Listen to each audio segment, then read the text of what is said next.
Queridos, Romanos capítulo 1, 28 a 32. Mas o nosso foco é o verso 32 nessa noite. E por haverem desprezado o conhecimento de Deus, o próprio Deus os entregou a uma disposição mental reprovável para praticarem coisas inconvenientes, cheios de toda injustiça, malícia, avareza e maldade, possuídos de inveja, homicídio, contenda, dolo e malignidade, sendo difamadores, caluniadores, aborrecidos de Deus, insolentes, soberbos, presunçosos, inventores de males, desobedientes aos pais, insensatos, pérfidos, sem afeição natural e sem misericórdia.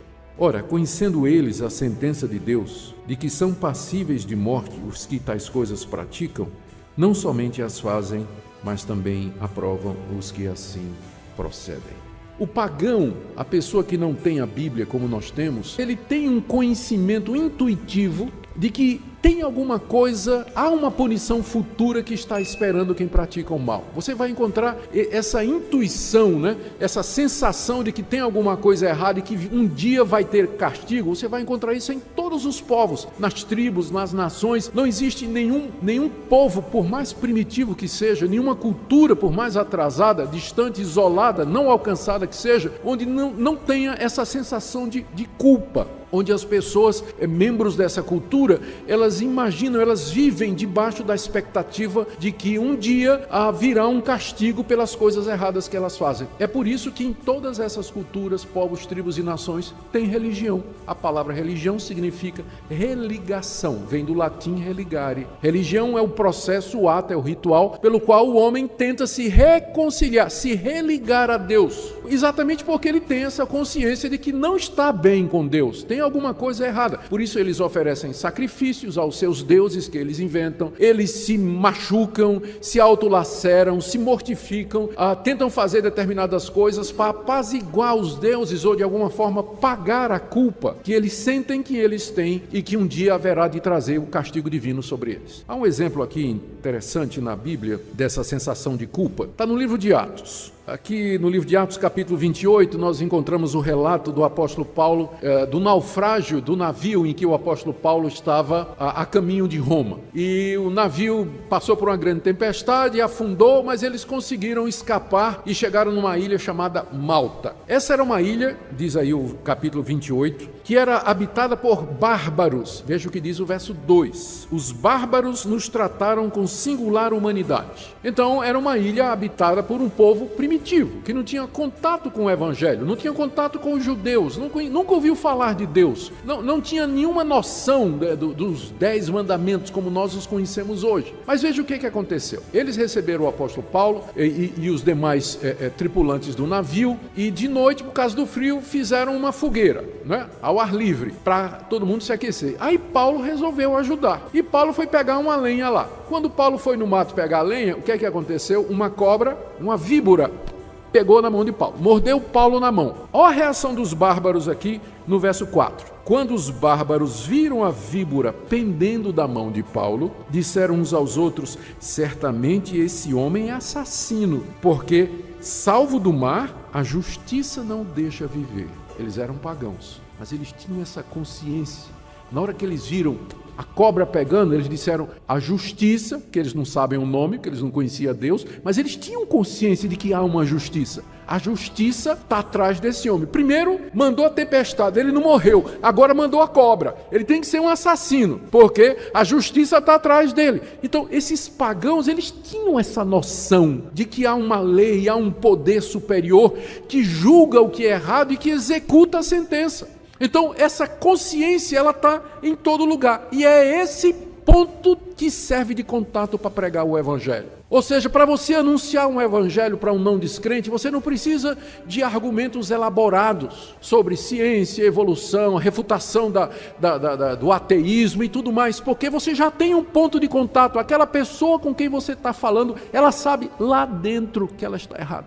Quando eu era evangelista no interior de Pernambuco, numa cidade chamada Gamileira, eu ia de porta em porta anunciando o evangelho. E minha prática era muito simples. Eu chegava numa casa, batia, tinha bíblias para oferecer, folhetos e tudo, e eu perguntava se a pessoa não queria que eu entrasse e lesse a Bíblia com ela, para explicar a Bíblia que eu estava dando de presente para ela. Aí quando a pessoa aceitava, eu entrava, sentava, servia um cafezinho, a gente começava a conversar, e eu começava a falar, eu começava exatamente por aqui, dizendo, olha, esse livro aqui, eu pegava algumas passagens e dizia, a importância dele é que ele nos fala a respeito do nosso verdadeiro estado. O senhor sabia que o senhor é um pecador e que por conta dos seus pecados o senhor está condenado?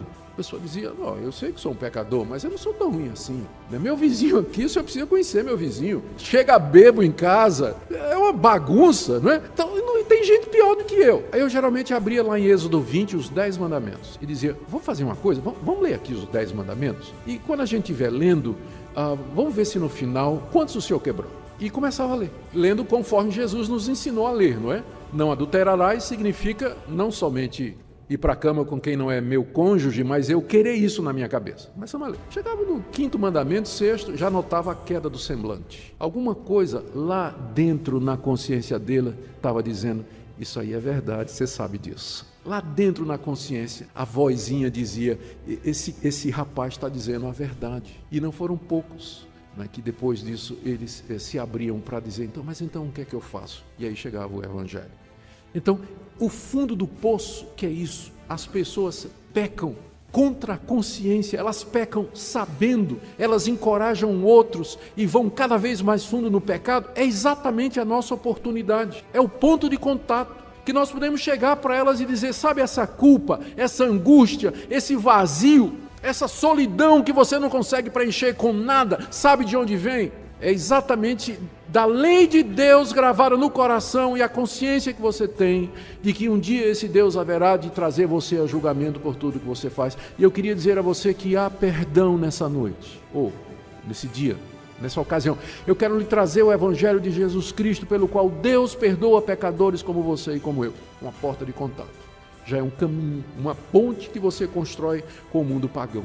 Primeiro eu quero me dirigir nessa noite a você que está aqui, e que vem desafiando a Deus, insistindo em viver uma vida no pecado. Você que está aqui nessa noite, e que ouviu o que eu estou falando, e que Deus falou ao seu coração que isso aqui é sobre você. Você vem insistindo em fazer alguma coisa que você sabe que é errada. Pode ser que você tenha alguns momentos de lucidez em que você diga assim, isso não vai dar certo, isso lá na frente vai acontecer alguma coisa comigo. Eu quero dizer que isso é a voz do Espírito Santo falando na sua consciência. Lá no íntimo você sabe que essa voz está dizendo a verdade, que há uma consequência para o que você está falando. E hoje à noite você está ouvindo isso da palavra de Deus. Que cedo ou tarde o seu pecado vai lhe achar. Por isso, enquanto você tem a oportunidade, busque ao Senhor enquanto você pode achar. Enquanto Ele lhe dá a oportunidade, se converta desse caminho. Se humilhe diante de Deus. Peça perdão a Deus. Peça graça a Deus. Procure ajuda. Porque, com certeza,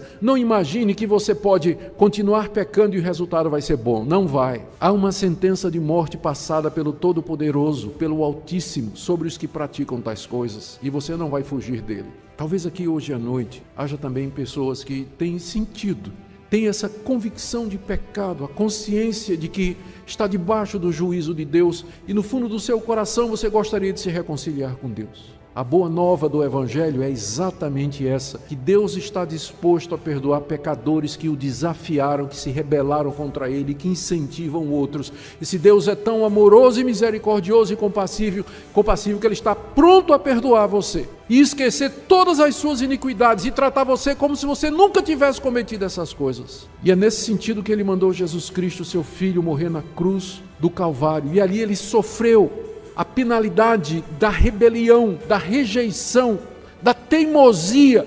E, portanto, Ele pode perdoar você. Se você, humildemente, chegar diante dEle e dizer, eu não mereço outra coisa, senão a sentença de morte. Sou culpado, mas eu não vim pedir justiça, eu vim pedir misericórdia.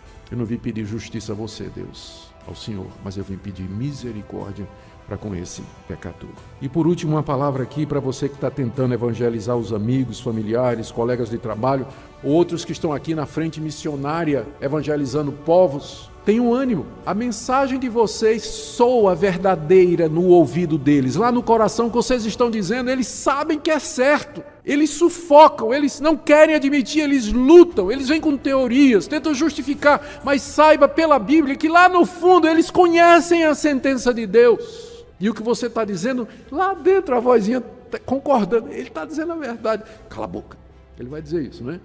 Vai tentar abafar a consciência, mas ela vai dizer que é verdade. Então, há um ponto de contato, explore isso, fale disso. É daí que começa. Às vezes não adianta argumento muito filosófico, né? Vamos falar sobre ateísmo, vamos falar sobre evolucionismo, apologética, discutir. Às vezes, essa abordagem simples, com esse ponto de contato, talvez ajude você a alcançar o coração do seu vizinho, amigo, colega, enfim, na situação que Deus colocou você. Que nosso Deus tenha compaixão de nós, que Ele nos livre dessa situação de miséria e perdição em que a raça humana se encontra. E que o Evangelho de Cristo, que é o poder de Deus para salvar todo aquele que crê, seja anunciado com convicção por nós.